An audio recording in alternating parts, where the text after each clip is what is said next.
Chapter 1. The Death of the Black Knight. Author. Green night lanes under the blood-red night sky, a knight in full black armor walked among the ruins. A tall warhorse followed closely behind the knight like a guard. Faint black smoke could be seen spreading out from the gaps between the horse and the armor. The surroundings were dead silent. The cries and cries for help that were still echoing in the surroundings could no longer be heard. Only the occasional crackling sound from the houses that had yet to burn down could be heard.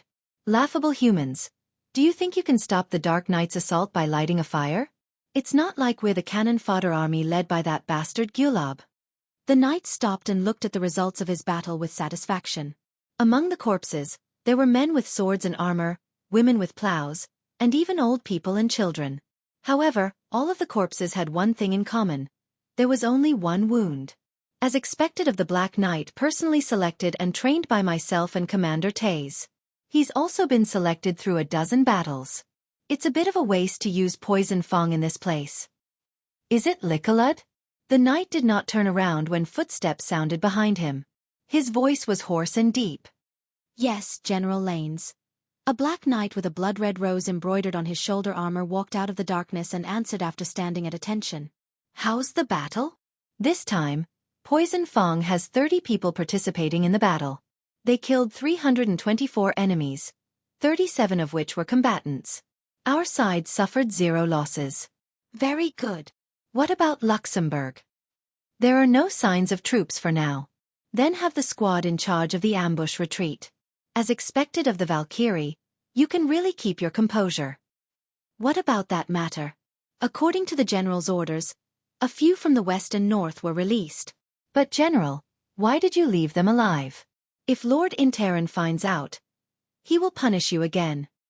He won't. But, oh Likalud, what is our goal? The deep voice revealed a sense of majesty at this moment. Likalud knew that the vice commander was a little angry. Take down Luxembourg and cut off Brando's supplies. In order to offset the pressure he felt, Likalud walked up to the vice commander and said excitedly, "As long as you understand." After hearing a satisfactory answer, Ryan continued, "Now, the remaining troops of Luxembourg are maintained by the personal prestige of the Valkyrie. As long as she continues to ignore our actions, the humans will lose faith in the glory of the Valkyrie, and it will be easy to take down Luxembourg. But there's no need to intentionally leave them alive. If this continues, our Poison Fang's record and evaluation." Likalud was still a little confused. Battle record and evaluation? Ryan swept his gaze over the corpses around him. If annihilating a village with no combat power is considered a battle record, then it's fine if I don't take it. As for the evaluation, as long as we take Luxembourg before the next full moon, what would the other generals say?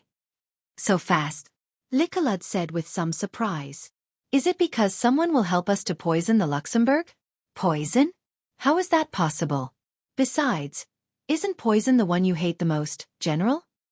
The vicious poison known as panic and rumors.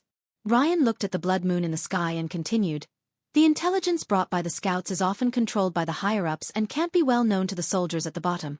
The narration of the fugitives is easier to spread among the soldiers at the bottom, and it will spread panic and rumors. Once the soldiers of Luxembourg lose their morale and their confidence in the Valkyrie. Morale. Humans are amazing." As expected of the vice commander. Likalud was a little excited at first, but he immediately realized his slip of the tongue. "Don't worry, Likalud." Ryan's tone was as calm as ever.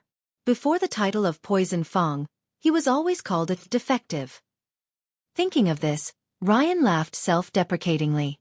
Unlike the other Dark Knights who were completely baptized by the power of darkness and only retained their knowledge and memories, but forgot the other memories of when they were born as a human.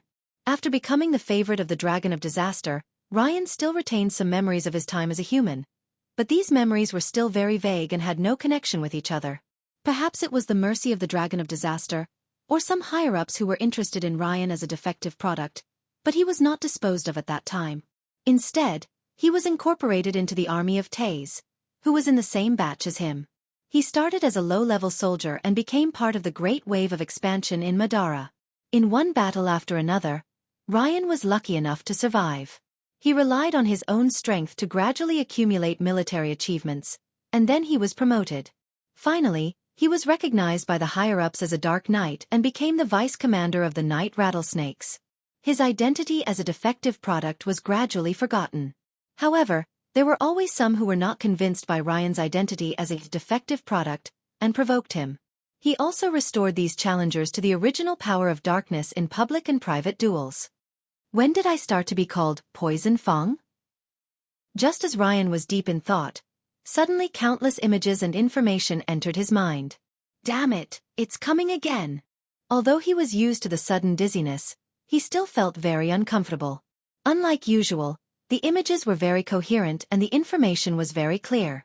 The pungent smell of rotting flesh and blood woke Ryan, who was on the verge of death. Just as he was trying to understand what had happened, Lord Gulob, there are 2 human knights who are still alive. A hollow voice sounded in his ears. Not bad, not bad. This one is not bad. He has the potential to become a Dark Knight. Hermione, looks like I'll have to reward you when we get back. Where's the other one? Lead the way. Another piercing voice sounded in the distance. Over here, Lord Gulob, the hollow voice said. This one is not bad either. Bastard. Isn't this person dying? Another piercing voice suddenly yelled. Ha! I'm still alive? Am I dying? Ryan was finally able to sort out the information he had received. Ugh, my whole body hurts. Where am I? Who am I? Alive? What have I been through? My head hurts. I'm very sorry, Lord Gulob. This person has suffered too many injuries. The most serious wound is on his chest. If I didn't see this person's flame of life flickering, I would have converted him. Do you want to kill him? Kill? Hurry up and kill me. If I die, I won't feel the piercing pain all over my body, right? No. Don't kill him first. How can we let such an interesting thing go? The piercing voice hurriedly said. Hermione, what are you waiting for? Hurry up and prepare the dark ritual. The most advanced kind. I want to turn this person into a Dark Knight. But this person's body can't possibly withstand the baptism of the dark force. Why don't we convert him into an undead knight? I don't need your opinion. You just need to hurry up and prepare. If it succeeds, how will things develop in the future? I'm looking forward to it. With this last laugh, Ryan's consciousness gradually faded away. Damn it, so it's that bastard who likes to play with bones and souls. See if I don't chop him into ashes the next time I see him. Ryan, who had finally recovered from his memories, couldn't help but curse. Also, what about before that? Who was I before that? Who was that figure that kept appearing in my consciousness? Damn it, I don't have enough information. General, what's wrong? Seeing his vice commander suddenly become agitated and even start cursing, Licolud couldn't help but ask. This was the first time he had seen his vice commander curse since he joined Poison Fang. In the past, whenever the vice commander encountered a problem, he would either argue with reason or speak with his sword. He had never cursed like this before. It's nothing. I just remembered that the quality of the soldiers Gulob provided to our corps was too low. Go gather your men and prepare to go to the next place. This sentence made Licolud completely dumbfounded. When was the last time Gulob provided soldiers? 5 years ago? But since the order had been given, it had to be carried out. In Night Rattlesnake, disobeying military orders was no joke. After his subordinates left, Ryan calmed down his chaotic emotions and prepared to leave. However, he heard a faint cry. At first, he thought that he had misheard, but when he sensed the direction of the cry, he could feel a faint flame of life. Is it a living human? But it's impossible for my subordinates to make such a mistake. Ryan thought as he probed in the direction of the flame of life.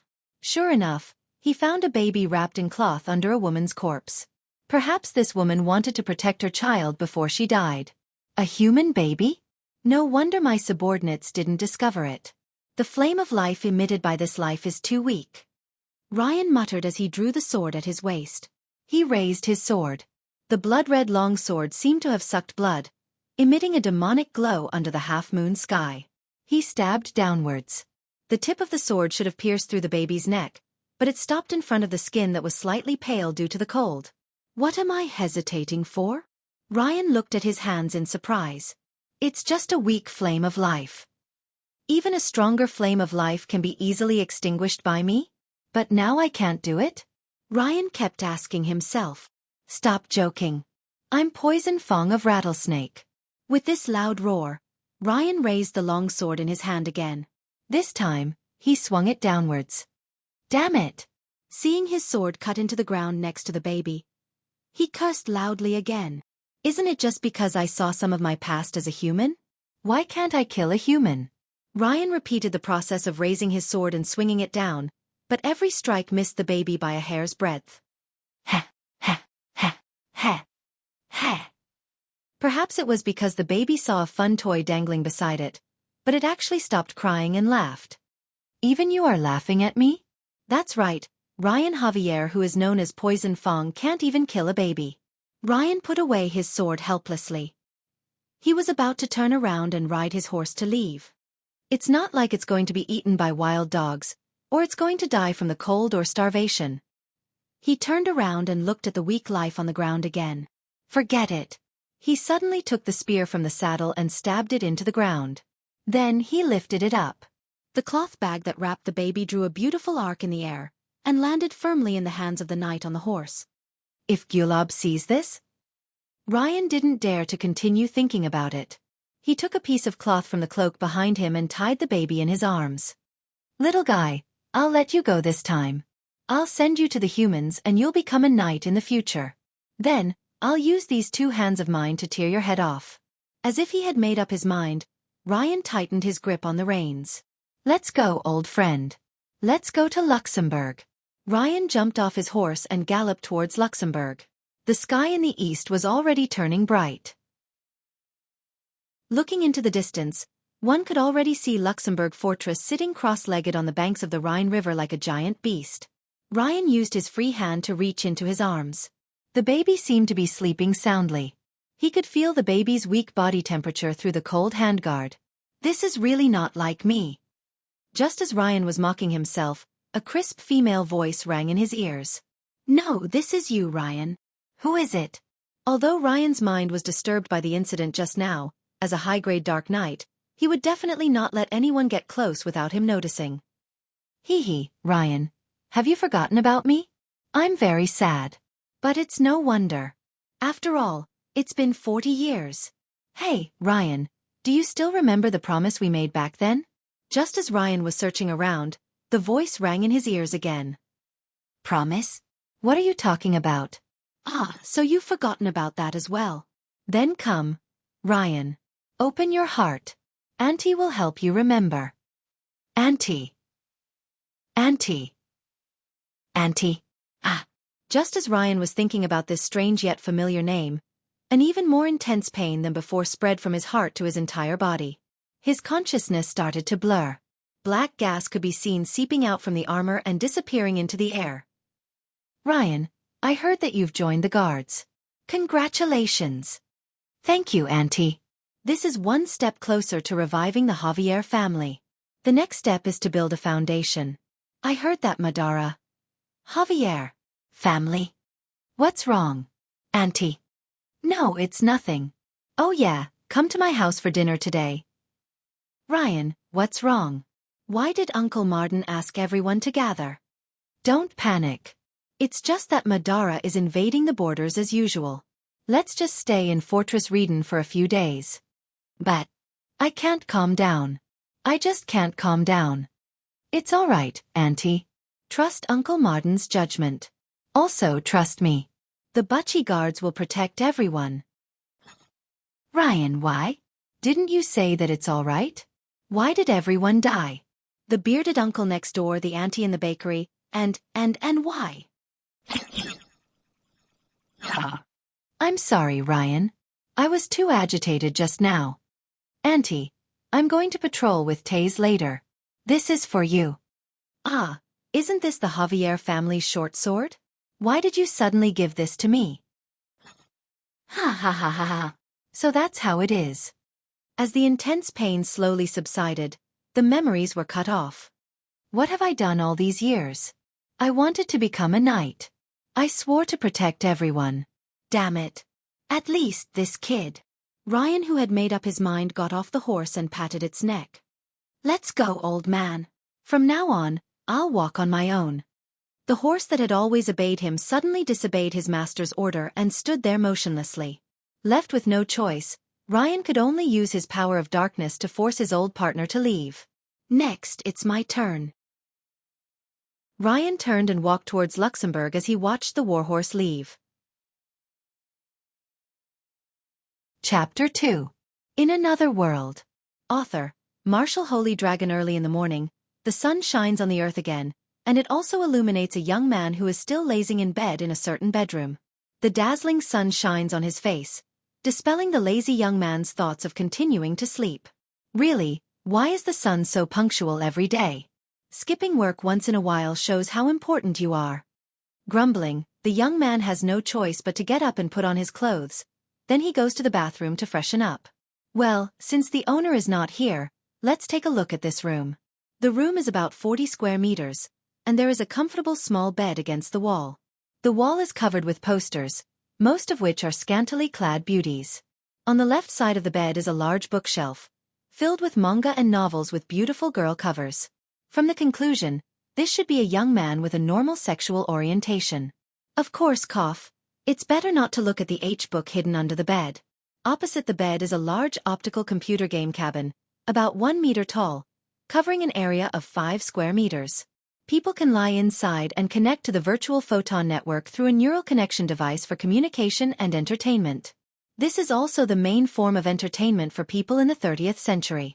Compared to the crowded real world, the virtual community provides a place for people to rest, not to mention the rich and colorful games. The pure white shell of the game cabin is written with flamboyant words, "The Amber Sword," indicating that it is a gift from a lucky draw. It is said that the account bound to the game cabin has a variety of mysterious gifts to choose from randomly. This is also a product designed by the developer Thunderstorm to increase the popularity of the game. With the sound of the door opening, a black-haired teenager with half a piece of bread in his mouth walked in. His name was Holy Dragon. Of course, this was the name in the game. After all, in the novel, the real name had to be masked. Otherwise, he would be charged with invading other people's privacy and would be beeped first, then beeped, and finally beeped. Beep means that the sound had been muted. So let's just call him Holy Dragon. I believe that no one will mind. So much digression. Now let's get to the main story. What? He had said so much, but it was all nonsense. Brothers, let's beat him up. Because the author was beaten up by angry readers for excessive delay, the following will be from a first-person perspective. Slowly gnawing the half-piece of bread in my mouth, I sat in the photon game cabin. Feeling the comfortable back of the chair, I couldn't help but sigh with satisfaction. As expected of a custom-made gaming cabin, so comfortable. Then, I picked up the single-chip interface device and attached it to my ear. Turning on the power source, the originally bright gaming cabin instantly turned pitch black. The only thing I could hear was the constant sound of system notifications. Power up, normal. Iris detection, normal. Body condition scan, normal. Game login beginning. Successful login. The moment I finished speaking, the originally pitch black world welcomed light. With me as the center, a golden circle of light began to spread in all directions. In the originally silent space, there was also sound. It was a hymn of life and light. The melody was elegant and noble. Even though I had heard it countless times before, I still chose to close my eyes and listen to it again. When I opened my eyes again, what greeted my eyes was a majestic painting. Around me was a pure white void. The only thing that existed was an altar floating in the void. Distributed on the base of the altar were 12 symmetrical white round pillars. There were intricate patterns carved on them. White roses bloomed all around, representing holiness and nobility. In the center of the altar stood a golden stone tablet that pierced the heavens. It was engraved with beautiful and complicated patterns and stripes, appearing mysterious and solemn. Beside the altar, there was a long flight of stairs that extended upwards towards the end of the heavens. The altar in front of me had a beautiful name, Heroes Temple. It was the resurrection point for all players who chose the light faction. When you died in the game and no one revived you, your soul would return here. After 3 hours of cooldown in real life, you could enter the game again. When you died more than a certain number of times, you would have to create a new character. Of course, this was the same for the Dark faction. However, their resurrection point was the Frozen Throne. Every time I came here, there was a kind of shock that I couldn't describe. I just felt that there was a kind of feeling that warmed my heart. Perhaps this was the kind of pure feeling that moved me. However, I didn't have the time to feel moved. The battle yesterday was too intense. I didn't know how many people died on our side. Those Madara bastards were too many. No matter how hard we fought, they couldn't kill them. In the end I died too. What a tragedy. Thinking of this, I quickly opened the stats window and looked at my status. A faint set of data appeared on my arms, thighs, joints, body, and heart. Strength 21, Agility 13, Vitality 20. Then, another set of data appeared, floating in the air like a ghost. Intelligence 13, Willpower 10, Wisdom 11. Absolute Strength 30, Elemental Factor, Intimidating Aura, Mortals shall grovel at your feet. Under this set of data, lines of words and numbers flowed down like a waterfall, forming an illusory page. Character name, Divine Dragon Class, Special Template Young Red Dragon Level. 102. The passage of time has caused the power in the bloodline to awaken, XP. Asterisk asterisk asterisk asterisk asterisk. Young Dragon, Young Dragon, Young Dragon, 3121. HP to be resurrected 98%, remaining time 0:05:24. Well, looking at the stats, it really was a hidden race. It was much stronger than the average person. Other than the huge amount of experience required to level up, everything else was good. After wiping off the saliva, I compared the time and hurried to the stairs to prepare for the resurrection. Temple of Heroes. Resurrected by walking up the stairs. Of course, before the time was up, you would never be able to walk to the end. Thinking about the game, I couldn't help but feel a little depressed. Madara's scum were too strong. They established an absolute advantage in the early stages and beat us to a pulp. For example, yesterday in the mountains of Orgash, we fought an ambush with Madara's scum. That scene was really intense. On the ground and in the sky, there were people fighting each other. The situation was originally very favorable, but God's Force's awesome people directly stabbed into their hearts. Who would have thought that Fire of the Thorns, who was originally in charge of the rear, would be so weak that he was directly attacked? In the end, I was bitten to death by 7 bone dragons while I was protecting my teammates. I didn't know if they escaped or not. Just as I was thinking, a system notification popped up. Frowny face, your friend, Slothful One, has sent you a call request. Connect. Divine Dragon, have you resurrected yet? This guy's voice had a hint of a smile and a hint of pride. This bastard, wasn't it just a bet on who would die first? Did he have to be so happy? However, he was also one of my old friends in Golan Guards. Not yet. There are still a few minutes left. How are you guys doing? Oh, thanks to someone, we managed to escape halfway. But you are in trouble. Queen AI said that she will cut off your penis when you resurrect. Haha, you are on your own. What? My lower body felt cold. I thought I heard wrongly. Didn't you say that it was thanks to me? Why am I still the unlucky one? Well, Queen AI said that you are clearly her mount. Without her permission, you don't even have the right to die. She also said that the contract is still in her hands. If you break the contract, you will be her slave for 30 days. This bastard was obviously gloating over his misfortune. Ugh, this is my fault. That Queen AI is called Fairy AI. Don't be fooled by the name.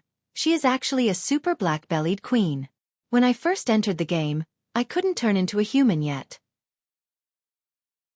In order to prevent others from using me as an experience bag, I could only sneak into the forest to play hide and seek. In the end, a sweet-looking NPC girl came to me for help. I thought that she had received a hidden quest and stupidly signed many unfair contracts. Later on, I found out that she was actually a player and I regretted it so much. In the end, I became her mount. I could tank monsters, but I didn't get any gold or items. I also didn't get any work injury insurance. This treatment was even worse than being a slave. Thinking about this, my eyes welled up with tears. I am a dragon, but I only eat buns every day. Dragons have dragon rights too. It wasn't easy for me to grow to such a big size. Forget it. Let's not think about this. Anyway, When the time comes, I will just run. However, I don't know what punishment I will get if I run. Thinking about Queen Ai's crazy laughter, I shivered. What a tough life. However, now wasn't the time to think about this. I asked Feng. Then who in our team died? This time, Feng replied rather straightforwardly. This time, many of the team's experts died. The team's chief infiltrator, Big L, was the first to discover that there was a problem at the back. In the end, he was blasted into ashes by a disintegrate spell. There was also Uncle Red. He directly activated Berserk and Whirlwind Strike and rushed into the pile of bones. At first he was having a good time, but in the end, he was directly turned into ice shards by the two bone dragons. I was speechless. He was already in his 30s, yet he was still so impulsive. Ryan was also quite unlucky. He was killed by Finger of Death even after activating God's blessing. Even with such a low probability, he was still killed. Furthermore, he just came from St. Oka's and didn't set up a resurrection point yet. He just went back directly. Ugh, this was quite tragic. After activating God's blessing, the success rate of Finger of Death was too low. It might not even hit once in 1,000 times. Furthermore, he was a high-level holy knight. There was also parasitic fish. Originally, he wanted to use advanced invisibility to stab the lich in the back. In the end, he was unfortunately sucked dry by a withering spell and died. The most unlucky one was Sunken Shadow, the new little Shota. He was hit by a stun spell and was trampled to death by a dark mammoth. Even now, he is still crying in the group. I was speechless when I heard this. There was even such a way to die? That was too depressing. What a pitiful little Shota. He was probably traumatized. Oh right, 2 of our team died. I felt that Feng's voice had become gloomy. Was it my imagination? The queen and I also died. What? I was stunned when I heard this. I couldn't help but ask loudly, why couldn't the 2 of you escape? You were clearly stronger than me. It's the queen. The voice on the other side became strange. She insisted on saving you, and I couldn't stop her. In the end, I had no choice but to accompany her. You didn't see how stubborn she was. Really, you got lucky. Why didn't I understand? Damn, even Queen Ai died this time. She must be venting her anger on me. My future is bleak. Right. I felt that Feng's voice had deliberately become louder. Holy Dragon, do you remember the person who completed the silver rank quest by herself?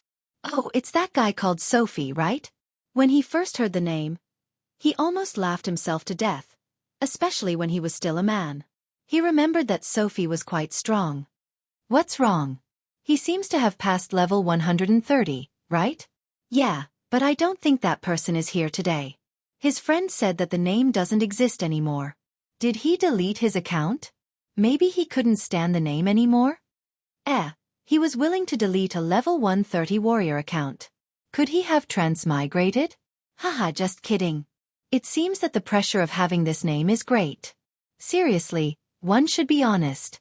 At this time, the resurrection countdown had ended. A huge whirlpool appeared above the stairs of the Hero Temple. As long as I passed through it, I would be able to return to the game. I hurriedly ended the conversation with Feng and walked to the platform above the stairs. It's coming. I cheered myself on. This time I must beat those scum back. I secretly activated my dragon form. Instantly, a sharp pain came. Many red magic runes appeared all over my body as if they were branded. Scorching hot air came out of my mouth. I felt like my body was about to melt. Sigh, this was the bad thing about hidden classes. The transformation process was too painful. Looking at the whirlpool that was spinning faster and faster, I didn't hesitate and jumped in. Madara, your grandpa is back. In the mountains of Orgish, a huge whirlpool suddenly appeared in the originally calm sky. There was a flash of red light, followed by a roar that shook the sky.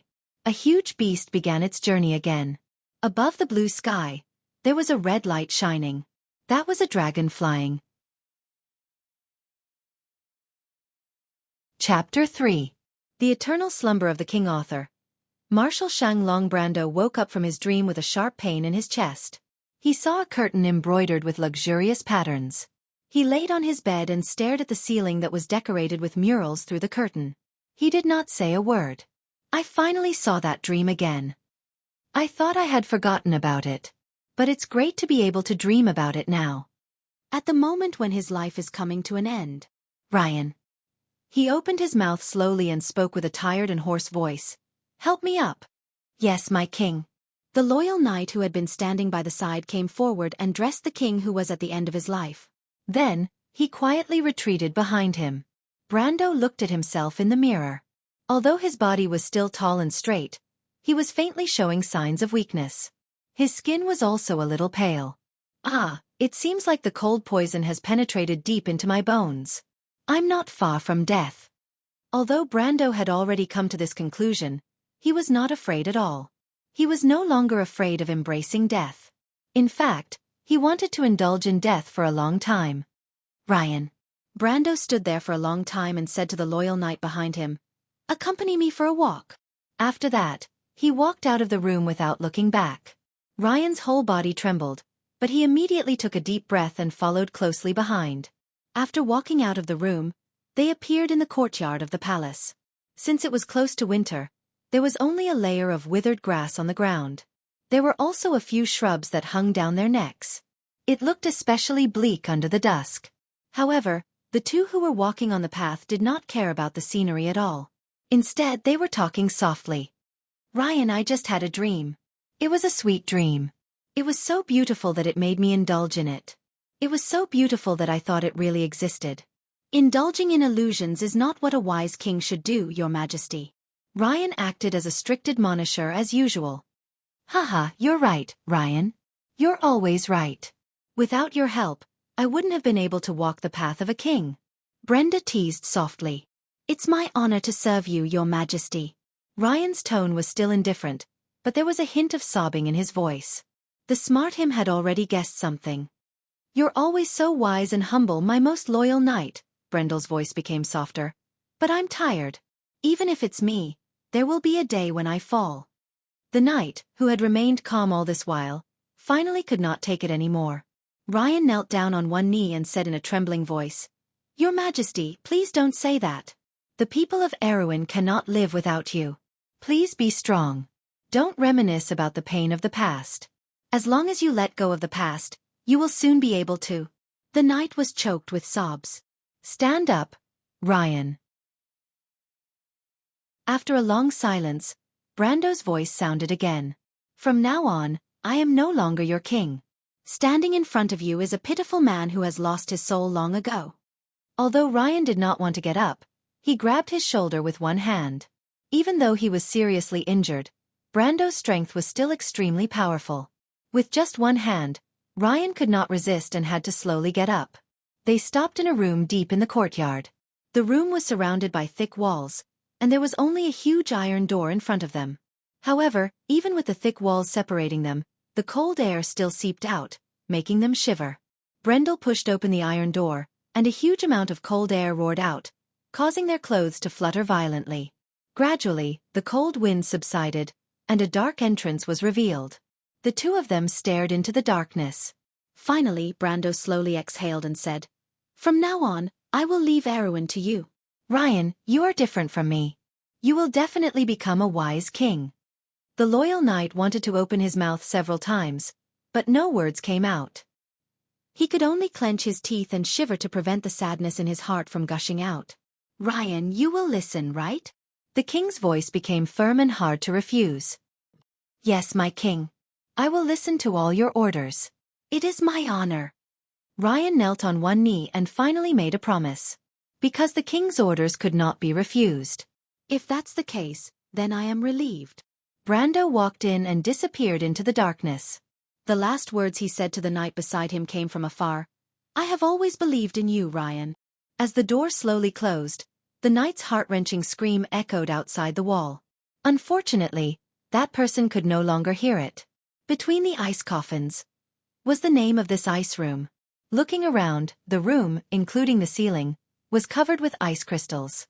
The blue halo was reflected by the ice, illuminating the stairs deep in the room.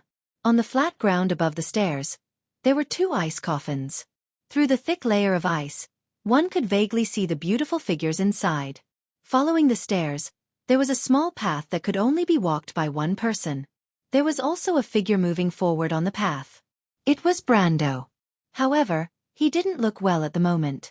Ever since he entered the room, his body had been constantly emitting waves of cold air.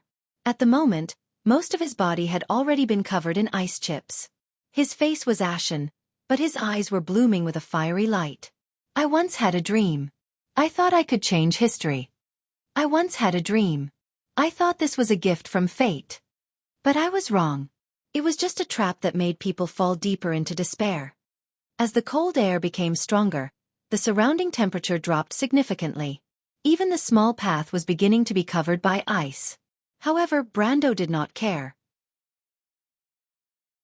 His feverish eyes were still chasing after the thing on the stairs. Although his steps became staggered and his breathing became rapid, he did not stop walking. The living. The road turned into a river of ice. There were no seasons in life. Only the cold winter in the wilderness would freeze the blood and tears that seeped out into ice. Finally, Brando walked up the stairs. Although his speed became slower and slower, he was full of strength as he climbed up the stairs. However, when he reached the last step, Brando's figure stopped. He sat down with his back against the ice coffin. He allowed the ice to cover his body, but he did not move at all. Ah! I had that dream again yesterday. In the dream, you are still by my side. What a mesmerizing dream. Ah! I didn't live well. I'm sorry. I didn't protect this country well. I'm sorry. I didn't fulfill my promise with you. I'm sorry. But without you, I'm really lonely. Exhaling the last breath in his body, the king of Erewhon finally entered a sweet dream with pain all over his body. In the same year, Maralda broke into the Erewhon kingdom and opened the prelude to the Dark Age. Bad end. Chapter 4. The Autobiography of Ben Fett by Titanium Bear. My name is Ben Fett, and I was born into one of the Buga wizarding families. Wizards are supposed to be thin and weak. However, my people are all tall and strong. My ancestors were warriors, and they came here as wizards' guards. It was only after they came to Buga that they switched to magic. This was also used by other wizards to prove that wizards were better than warriors. That's why the Fett family's emblem is a fierce but smart brown bear. Although my people don't look like wizards, they are very strong in magic. Otherwise, my family wouldn't be known as the 6th wizarding family in Buga. Buga was the home of wizards. The wizards here were only interested in studying magic, unlike the necromancers in Madara who were obsessed with territory and power. Although there were many excellent wizards in both places, to the Buga wizards, magic was their everything. They loved magic, used it everywhere, and learned all kinds of knowledge in order to make better use of magic. This was how rune creatures were made. Making a rune creature required not only magic, but also craftsmanship and metallurgy.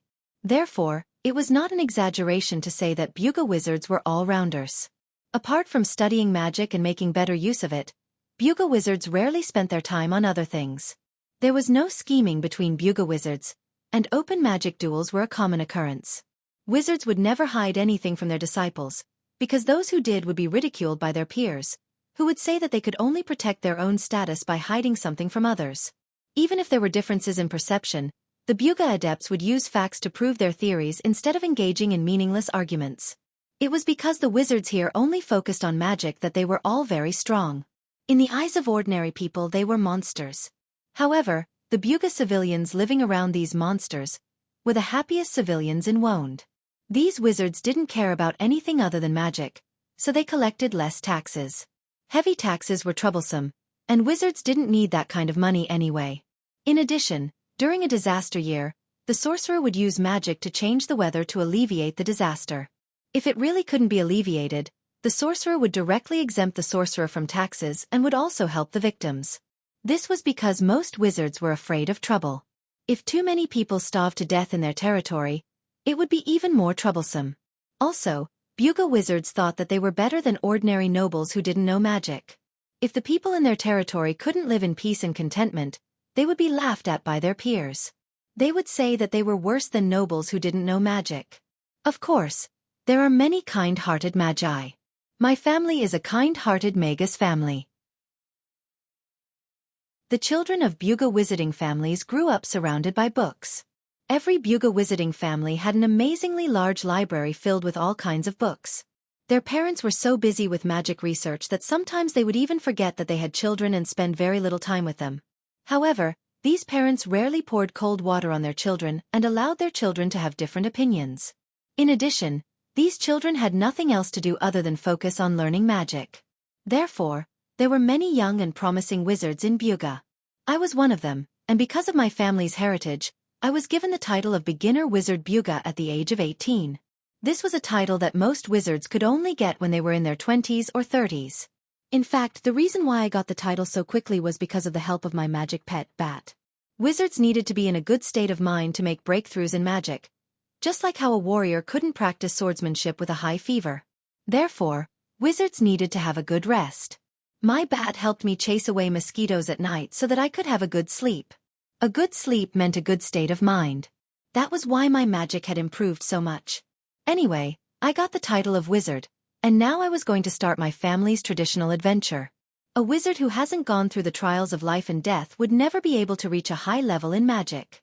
Plus, I hadn't been out of the house for more than 10 years, so I was looking forward to the adventure.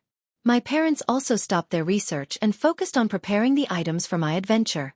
The adventure items were ready. Among them was the family's traditional steel staff that could be turned into a spear. There was a mechanism on the staff, and when pressed, the petal-shaped ornament on the staff would turn into a spear head.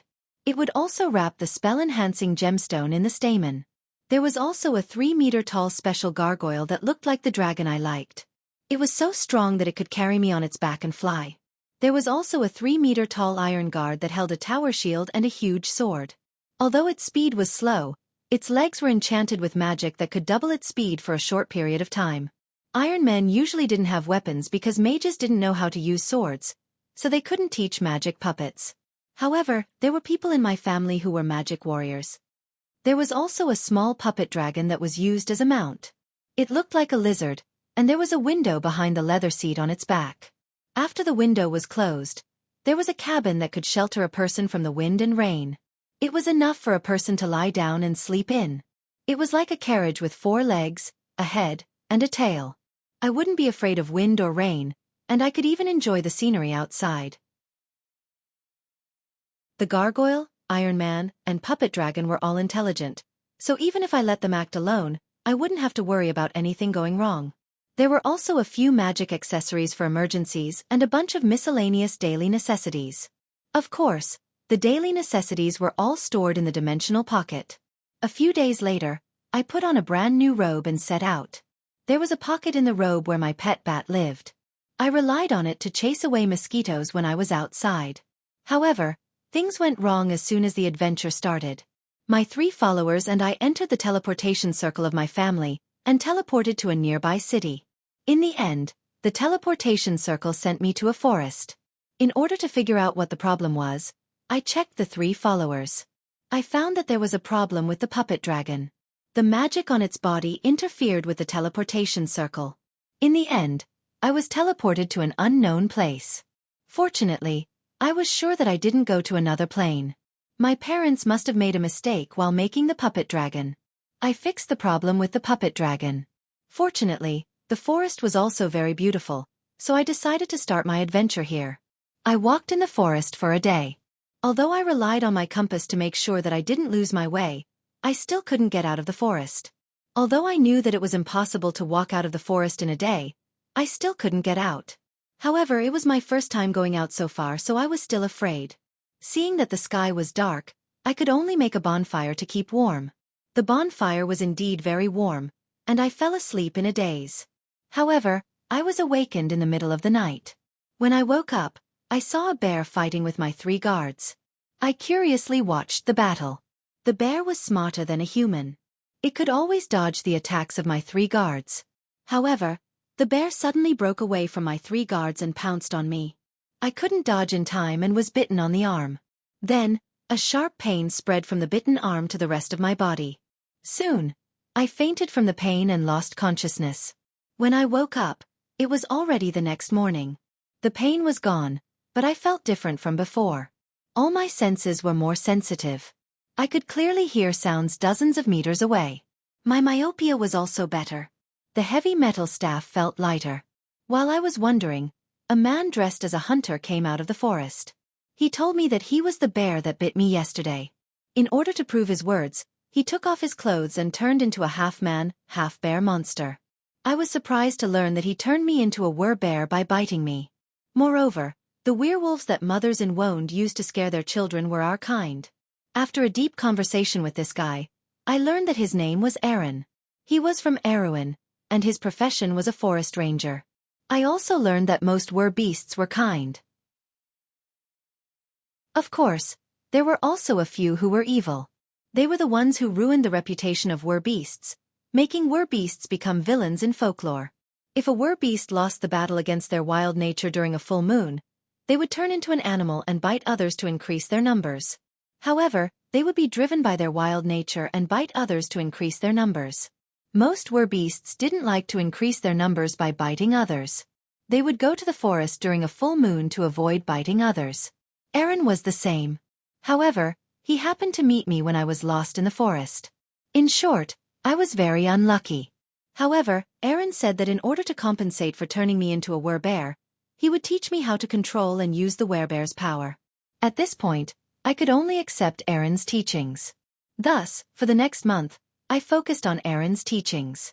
Aaron was a good teacher.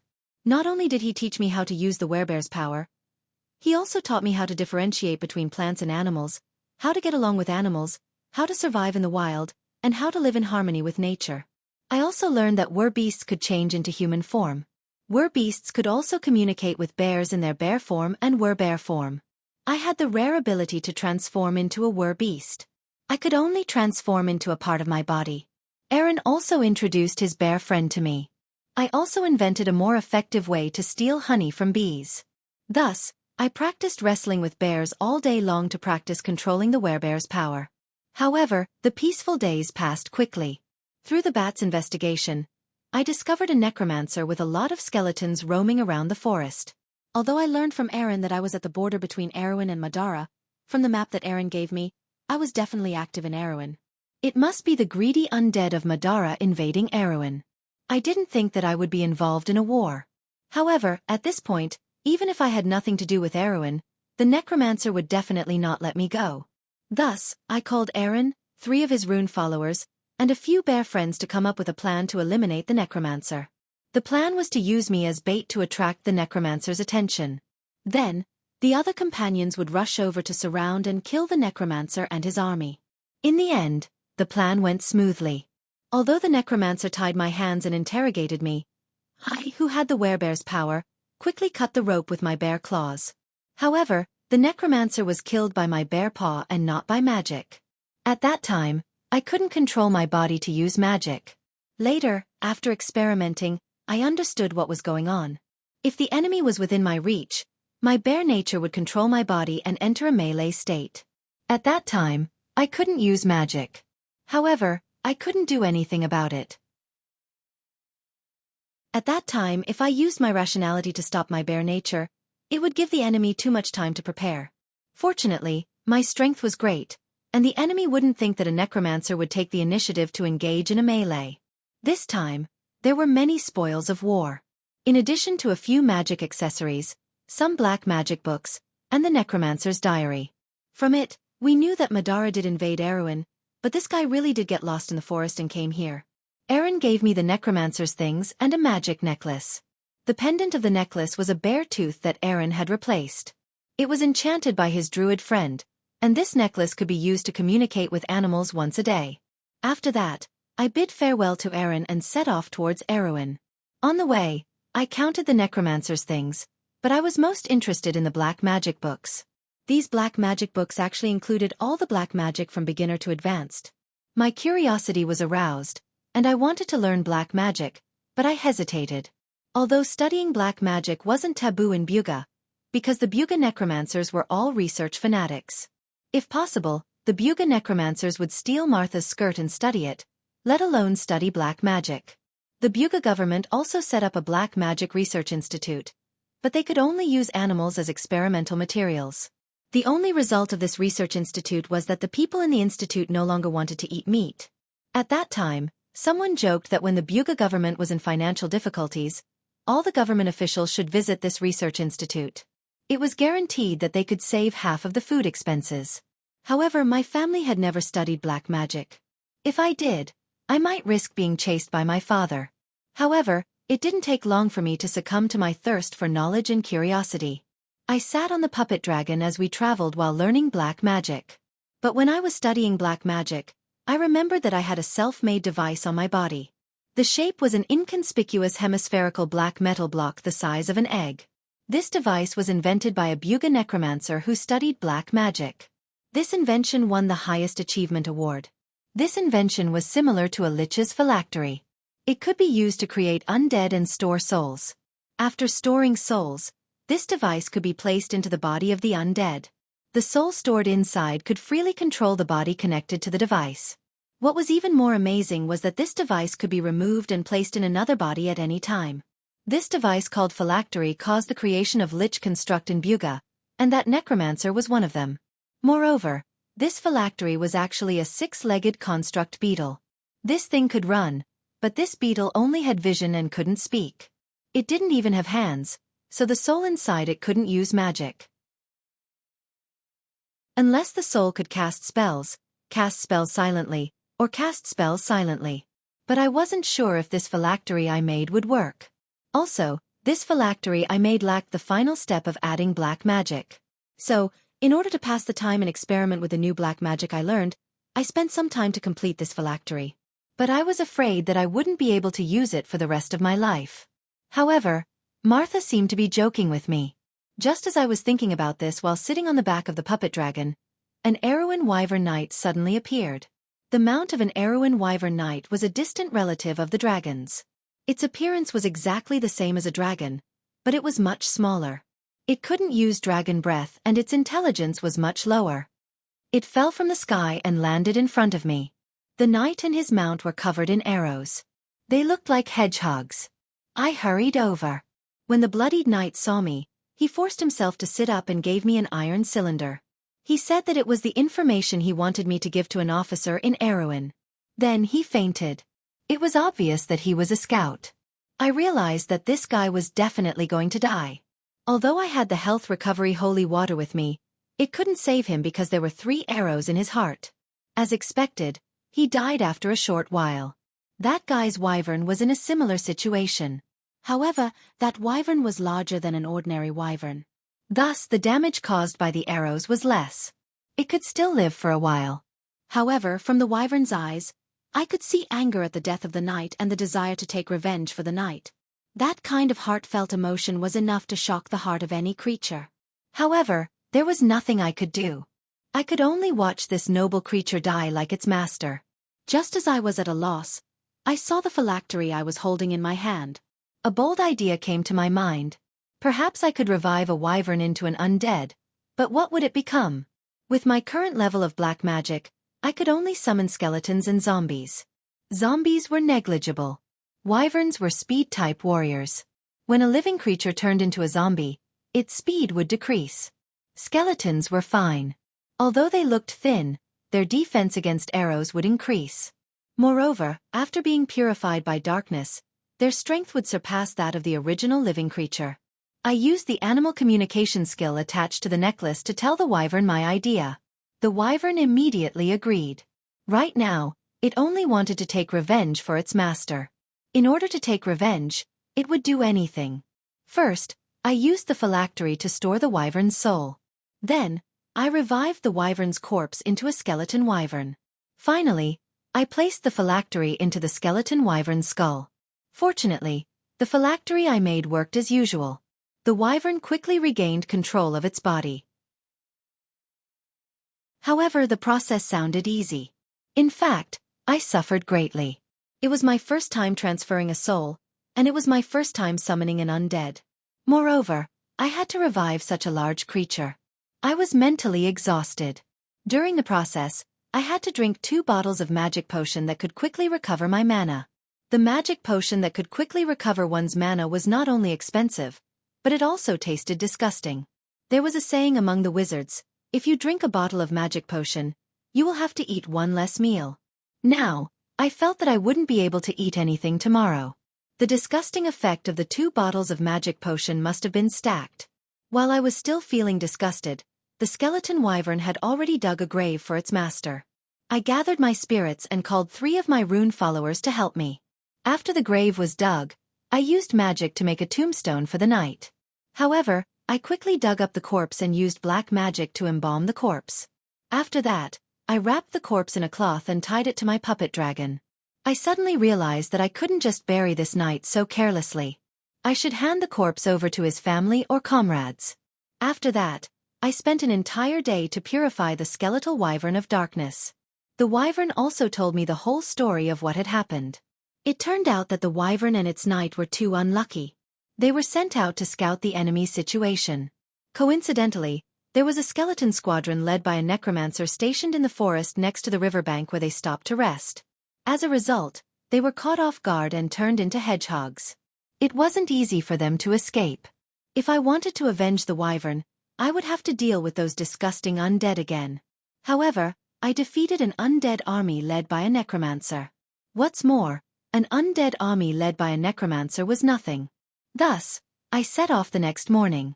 Ben Fett's butterfly effect. Ben Fett was revered as a great sage by the later generations, not because of his great contributions to magic, but because of the butterfly effect that caused Buga to become truly prosperous. Ben Fett's bear golem received the highest achievement award. Ben Fett said that the secret to his success was that he was a beastman. This secret made the Buga government decide to give beastmen Buga citizenship to attract beastmen to Buga, so that some wizards could become beastmen and make better beast golems. When the Holy Church heard that the Buga Academy wanted to give beastmen citizenship, they were furious and broke off diplomatic relations with Buga. A large number of beastmen poured into Buga. They found that there was a large forest for them to live in. The wizard lord also seemed to be very kind and the people lived and worked in peace. All of this made the beastmen, who were used to being scurrying rats, very satisfied. However, not long after, there were wizards who begged the beastmen to bite them. The beastmen began to think that the wizards were crazy. After knowing the whole story, they fulfilled the wizards' request. The beastmen didn't like power and scheming. With their beastly nature, they were very easy to satisfy. Like the Buga wizards, they spent their time on self-cultivation. Compared to the wizards who fought alone, the beastmen paid more attention to teamwork.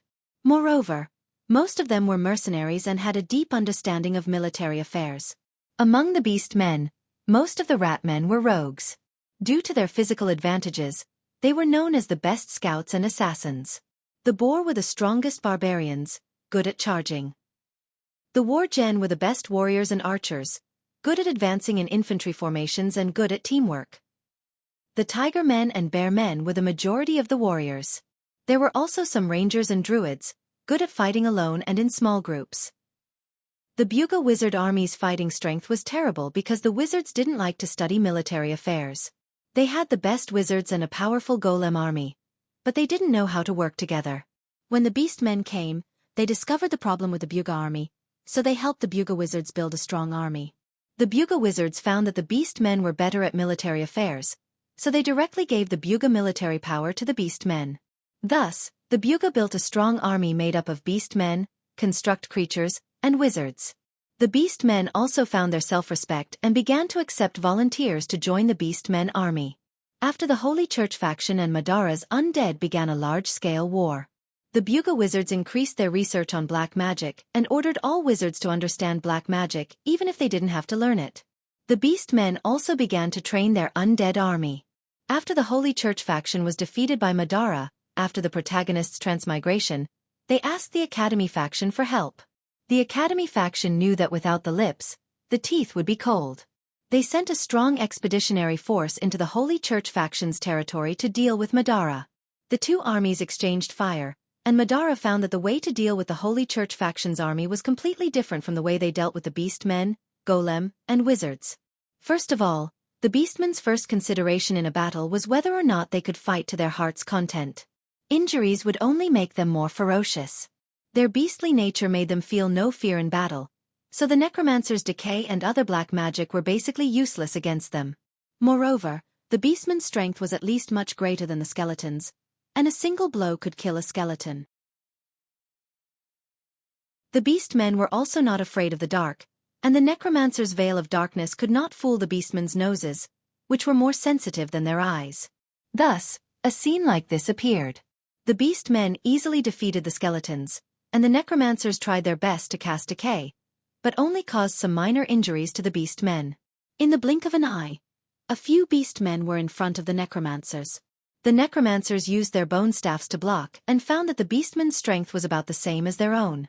They wanted to use Veil of Darkness to escape, but it could not fool the beastmen's noses. They could only watch as they were chopped into pieces. Just as the beastmen disrupted Madara's formation, the wizards controlled the golem army and pressed forward. The necromancers could not gain any advantage against the Buga wizards' magic, and the golems, who were immune to black magic, began a massacre among the undead. After a great battle, the undead army suffered heavy losses and retreated. However, the beastmen who were truly terrifying were the rat-men. On the night of the great battle, Madara's army discussed countermeasures to deal with the Buga expeditionary force. The rat-men were armed with magic daggers specially made by the Buga wizards, and they were also enchanted with the Holy Church's divine magic to counter the undead. These assassins turned into rats and entered Madara's camp through a rat hole. In one night, a large number of Madara's officers were assassinated. However, what was even more frightening was that the rat-men used the same method to sneak into the rooms of the Dark Lords in Madara's interior, and even a few of the Dark Lords were killed. Thus, Madara's army abandoned the undead cannon fodder at the bottom and ran back to their camp. After that, Madara began a large-scale extermination of the rats, which ended in failure. Although they did not lose any soldiers, they lost many generals. The Dark Lords also used steel floors to renovate their castles. The Dark Lords also had to let some of their subordinates act as gatekeepers for them to rest at ease. After that, the various countries began to spread the word that if they wanted to be enemies with the Buga, they must first succeed in exterminating the rats. Chapter 5. I stood at the top of the majestic and sacred church. The night was silent and there was no one else around except for me. The stars shone brightly and the lights of every house were lit. Perhaps this was a scene that I guessed based on my 4 years of experience. My eyes had long lost their former brilliance. I was willing to be blind. I gave up all the colors in the world without any complaints. That year, I used a pair of golden eyes that were as bright as glass under the sun in exchange for these 4 years of peaceful life. This price, it didn't matter if it was worth it or not. It was because I was willing to. Blind Nun. Isn't this a very cool name? Furthermore, some truths can only be seen after abandoning the beautiful colors. In these 4 years, I got used to smiling faintly, getting used to blushing slightly, getting used to giving my blessings to every resident who came and went, being devout and pure. Children's voices were childish, the elderly spoke gently, and occasionally, there would be hearty men and gentle women. However, I knew from the start that these days wouldn't last long. Thus, I was infatuated with her but didn't miss her. Thus, when she appeared, I didn't feel any pity. I only smiled faintly as I watched her talk about what she knew and thought. However, I was wrong. With my foresight, even though I could see through the hearts of others and see through disputes, I didn't expect that I would one day change because of a person. Although I didn't have any entanglements with her, it was unclear. Sunken Shadow Kirkova. A proud half-elf noble lady. No, perhaps I should call her a young lady. The young lady's smile was like a flower, but this had nothing to do with her. However, it made me care a little. After she came, I always wanted to do some naughty things in my free time to tease her. I ignored the crowd and acted coquettishly against me. Looking back, I couldn't help but be shocked that I used such a childish method. Just like now, in this city that believed in God, I did such a blasphemous act. Standing at the top of the church, I was a nun. Actually, rather than letting her act coquettishly, I wanted to see her smile sincerely, or rather, repent for the sins I had committed. Sins that I couldn't remember. However, I also understood that this wasn't an easy matter. At the very least, it wasn't as simple as me picking up that sinful name. She didn't know about my past. Sister Lenny. The young girl's voice was crisp and clear. I liked it when she called me that. The darkness of the night didn't affect the vision of the elves, so I had already expected that Sunken Shadow would be able to see me. Just like how, even if my eyes weren't there, I knew that the other party would definitely be tugging at her skirt to salute me. Although there was nothing new about it, it couldn't stop my joy. Because she was here again. I think I'm sick, but that's just a guess. There's basically no one in this world who knows their own existence better than the clergy. Perhaps God is one of them. Another demon. Sister Lenny. I called out again. I guessed that she must be frowning because I was distracted and ignored her. Sit with me for a while, my lord. Although I didn't want to refuse, the words that were on the tip of my tongue became, Tell me, what is it this time? If you don't tell me, I'm leaving. Sit with me for a while. Sister Lai. And I. Sister. Lin Sanju's voice sounded again. I sat down anyway. No matter what the process was or what the method was, the ending was still the ending she wanted. That's strange. Normally, she wouldn't be this willful. Could it be that something really happened? With a hint of doubt, I was prepared to listen. He. With a silly laugh, she sat down next to me. Can't I come to see you if there's nothing, Lord Lenny? She was just this wishful thinking, stubborn to the point of stubbornness. Just like how she fell in love with Marshal Lyman Frank Baum's eldest son, Holy Dragon Frank Baum. No matter how much her relatives and friends tried to persuade her, she still wouldn't repent until her head was bruised and bleeding. At that time, she was so determined. With my eyes that had yet to give up, I watched her jump down from the walls of Grimoires. Then, I watched the heartless man who was also known as the capital's most popular courtesan. During the extravagant wedding, I watched her stab with all her might. I also saw her mumbling a strange song back and forth while curling up in her cell. A man died. A good-for-nothing man. Too lazy to bury him in the grave. His head rolled off the bed. His limbs were scattered all over the room. At that time, my name wasn't Lenny, I wasn't a nun, and I wasn't a good person. Until I did something that I deeply regretted, but couldn't make up for. I killed someone by mistake. The maid who had been running around trying to help her recover her mood. The werewolf girl named Antilo Loy. Chapter 6. Early in the morning, the first ray of sunlight streaked across the horizon, and Valhalla welcomed a new day. Garrison Captain Lane stood on the high city walls, looking at the vast and boundless territory shrouded in the early morning mist. He couldn't help but sigh once again, thinking about the legend that his great lord had created. He started from scratch, and after 10 years of hard work, he had achieved the illustrious reputation of a lord. Suddenly, a sharp whistle from afar broke Lane's thoughts, and the mist suddenly dispersed. A huge bird of prey flew to the top of the city like lightning, and with a flap of its wings, it landed on the highest tower. The body of the bird of prey shone with a green light, and its body began to rapidly shrink. The feathers covering its body turned into a robe full of flying feathers, and when the green light dispersed, a middle-aged man with a face full of oil paint appeared. He had a serious expression on his face as he struck the large bell hanging on the tower. With the deep and solemn sound of the bell echoing in the castle, Lanes knew that the cruel war had begun once again. Half an hour later, with a creaking sound, the drawbridge of Valhalla's castle began to slowly descend, accompanied by a series of rumbling sounds. At the very front were the champion knights riding on Arek's fine horses. The knights in full armor represented Valhalla's greatest legend. In the past, they had followed that glorious man everywhere, spreading glory throughout Erewhon. Now they would become shields, become swords, and create a new legend. Following closely behind the knights were huge steel golems, their bodies sparkling under the sunlight and their thick and solid arms showing their creators' endless pursuit of power. On the flanks were the heavy infantry with long spears and long archers. Their expressions were serious, their battle formation neat, and they didn't say a word. At this time, a shadow flew across the sky and blocked the sunlight. Looking up, the druids riding on the gigantic chimera beasts had already taken off. They were like loyal sky guards circling around the city. The gigantic chimera beasts were constantly roaring, causing the riders to reprimand them from time to time.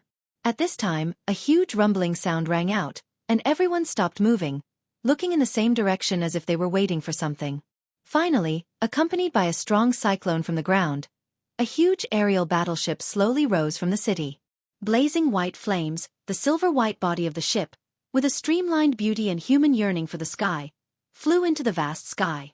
At this moment, everyone held their breaths, and only felt admiration for the crystallization of human civilization. On the wide bridge stood all kinds of people. There were bugle wizards, black forest wizards, silver elven knights, and secret druids. They came from different places, and had different beliefs, but they all had the same belief, and gathered beside a knight. At this moment, their expressions were solemn, and they were looking at the figure standing at the forefront. It was a knight in heavy armor. The strong wind in front of him made his cloak flutter, but it didn't make him take a step back. The sun plated his body with a golden edge, and people couldn't see his face clearly, but just by looking at his back, you could feel a kind of peace and tranquility. It was a kind of silent determination and dignity, as if as long as you stood beside him, you would have endless courage. Only this kind of attitude could make these people follow him loyally, and follow him on a path full of thorns and blood. This knight slowly took out a book with golden runes drawn on it, and with his finger, he ran it lightly across the spine of the book, and finally stopped at a certain point, and then said, "Cards of Fate, Immortal Alliance, Platinum Angel, summon." As soon as his voice fell, the wind and the roars of the giant beasts disappeared, as if they were cut off by someone. At that moment, everything fell into silence, and it was so quiet that people could only feel the breathing of nature. In the next moment, golden flames spread across the bridge, and a holy aura began to gather.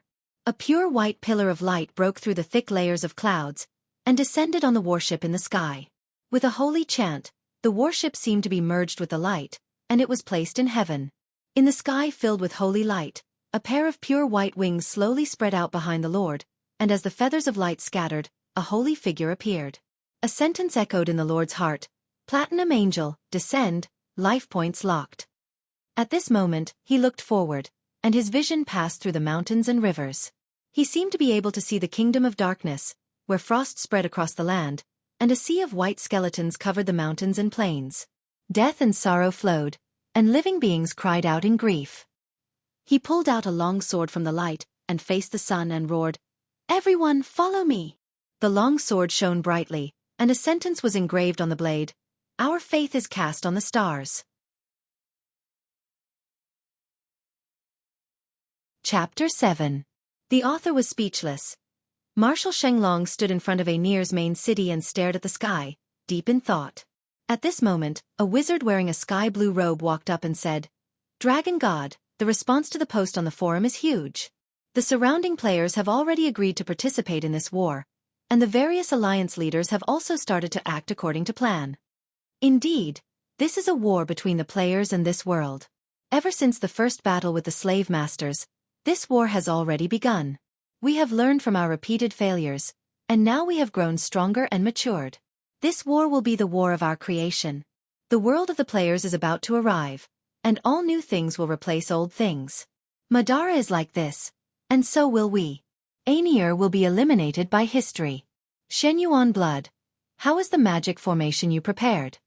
Xianxia blood. How are you doing?" The wizard stretched his back exaggeratedly, showing the two patterns on his sleeves. The magic is still running, but the magic aura has been suppressed to the extreme. It can only last for another hour, but the magic array still needs to run for another 5 hours. Once the magic aura explodes, I'm afraid even the surrounding countries will know. At that time, we will not only be facing Aenir's guards. Shanglong looked to the west and said, "They should be back soon." Pris town the streets were filled with soldiers, but no one relaxed. They were on high alert as if they were facing a great enemy. Although they knew that there were only a dozen of them, they could not hide the fear in their hearts. 18 gold ranks, and each of them had a clear division of labor. A black iron rank army would not be able to stop them. But the strange thing was, they actually attacked them. Did they want to destroy an army with just 18 people? But that was not the case.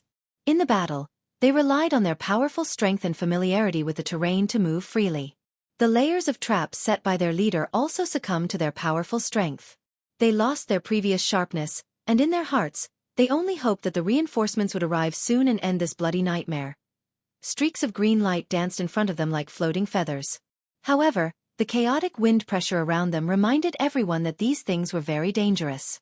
As a knight waved his arm, the feathers instantly scattered and merged with the air. Then, the air seemed to solidify and rolled forward like a bulldozer. Regardless of whether it was soldiers, stones or debris, everything was sent flying. "Go, green bird!"